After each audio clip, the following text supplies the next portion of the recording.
Welcome back, everybody, to the A Little Less Fear podcast. I'm your host for the show, Dr. Lino Martinez. Feel free to call me Lino, as in Lino, Lino. Yes, today's episode is about ASL interpreters being needed. ASL, as an American Sign Language interpreters, are needed. Not only do I need it for my podcast. I would love to have it for my podcast. And if I was very fluent, I would be signing and speaking at the same time. Unfortunately, I just barely started learning sign language a little under 4 years ago. I'm hard of hearing. Deaf community calls it HOH as an abbreviation. Um, the hearing loss that I have is that on my right ear things sound a little distant, but on my left ear I cannot understand certain words phonetically. Like if somebody says book, maybe I'll hear cook. So it's progressively, slowly getting worse for me. And in the meanwhile, I'm locked up because of the pandemic. I haven't been able to go back to school to continue my studies in sign language, which is a goal for me to continue. Because if you don't use it, you lose it. It's like any language. I have my Spanish podcast, and if you've been listening, my Spanish isn't all that because I don't use it so often. And if I could, I would, and I am, and I'm doing my best to continue to better myself every which way to better serve my community. So, with one of the biggest underserved community being the deaf community, the biggest thing that I see is that there aren't enough interpreters out there. We need deaf interpreters for everybody, not just deaf, hard of hearing, and people who don't want to speak, people with autistic behaviors. A lot of them use sign language, even people with Down syndrome. Sign language is a beautiful language, and it's the third most spoken or unspoken language here in the US. It's the third most sought out language in the United States. So what's going on? What do we need to do to start teaching our kids sign language so that it becomes a little more fluid and more fluent? I decided to do this podcast because of a situation that I have right now. A friend of mine, a trans friend, who I am going to interview as for part of the coming out stories.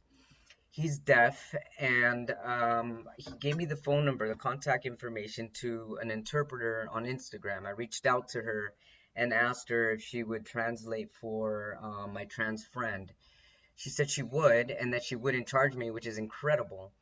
But towards the end, or meaning right before it was time to interview, she told me that she was looking for a deaf trans interpreter because she feels, and these are not rules that she makes, these are rules that she apparently has gotten from either feedback from other people or what she's learned being in the deaf community, is that direct and right representation is the best way to be an interpreter.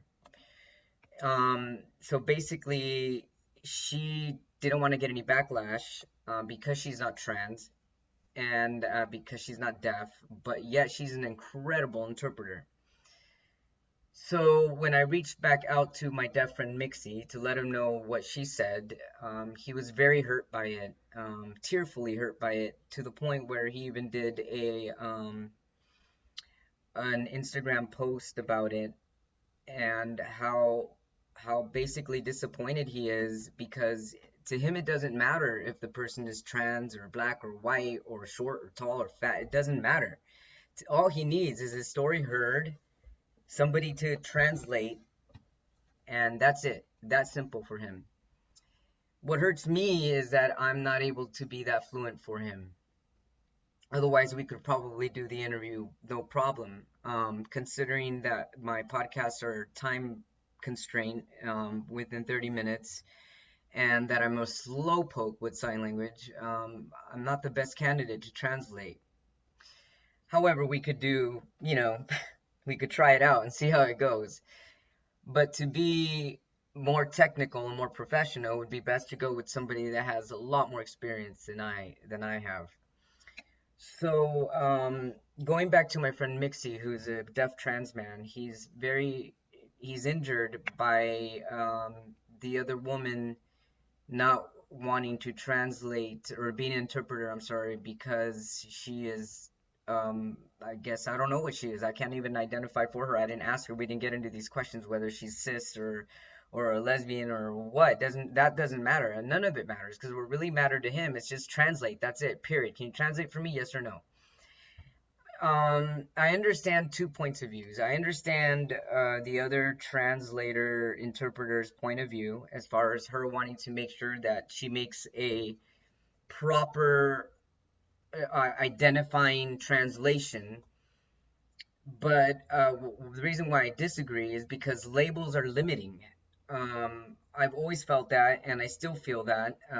It's like, for example, let's just say that I lose my hearing completely and I'm unable to move in the future, and if I need a translator, would it be fair for me to say I need somebody that's got a genetic disease, that's 5 feet tall, that weighs 106 pounds, that's got a PhD, that's got a rare genetic disease? I mean, these labels go on and on and on and on. And for me to be identified the right way, the only right way is me personally, because I'm in my own personal journey.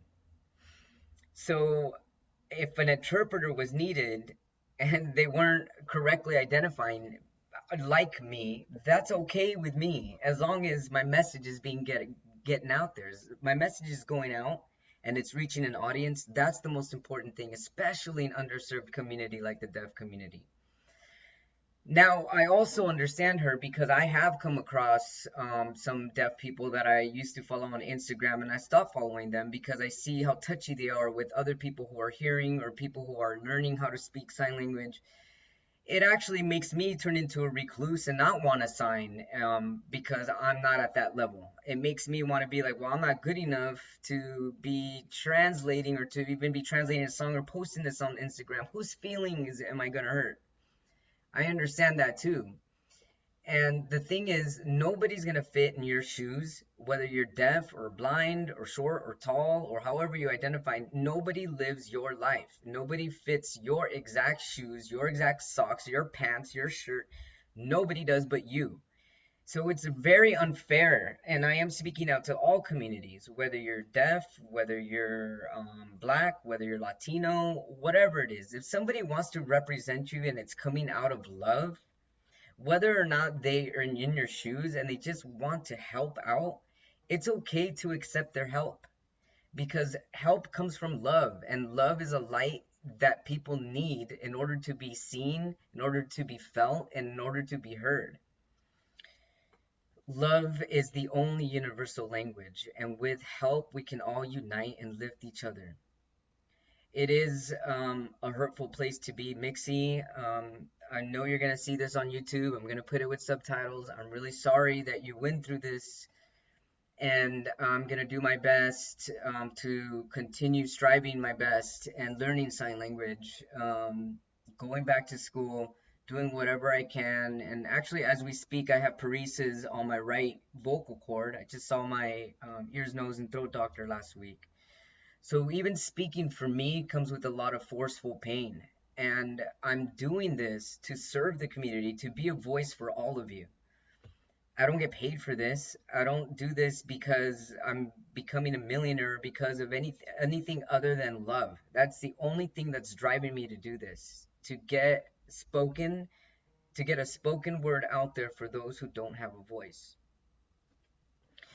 With that said, my next interview, hopefully, I think once I get the interpreter, is going to be in a couple weeks or so, where we will finally get to meet Mixie, and I'll finally get a translator, a non-biased translator, to translate for us. Another thing I wanted to point out that I'm assuming Mixie feels some pain is because the woman that we reached out to translate seems to be translating for a lot of other cultures and people on TV and songs and stuff like that.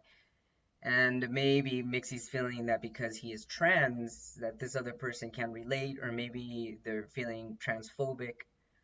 It does feel that way. I mean, I'm being trans myself. It kind of feels that way, but not taking it too personal because anytime there's a rejection, it's actually a redirection. So I'm actually thankful for the interactions that I've had, even if the doors have been closed, because their closed doors opened other doors. They were just meant to be detours.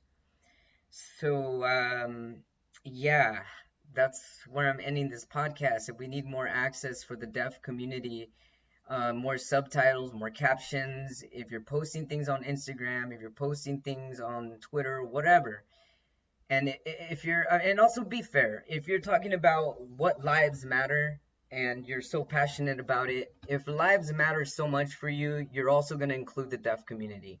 And by doing that, don't be shy to post captions. That's really the fairest way to be if you really want to say that lives matter. Put fill in the blank, whatever lives matter, because all lives matter. All lives matter. Yeah. So stay tuned. I've got some awesome interviews coming up. Thank you so much for your support. And let's just keep lifting each other high. So whether you're here, whether you're up high, whether you're low, whatever it is, and however you're feeling, stay tuned because we're all here to support each other. I love you all very, very much, and we'll talk soon. Have a wonderful week.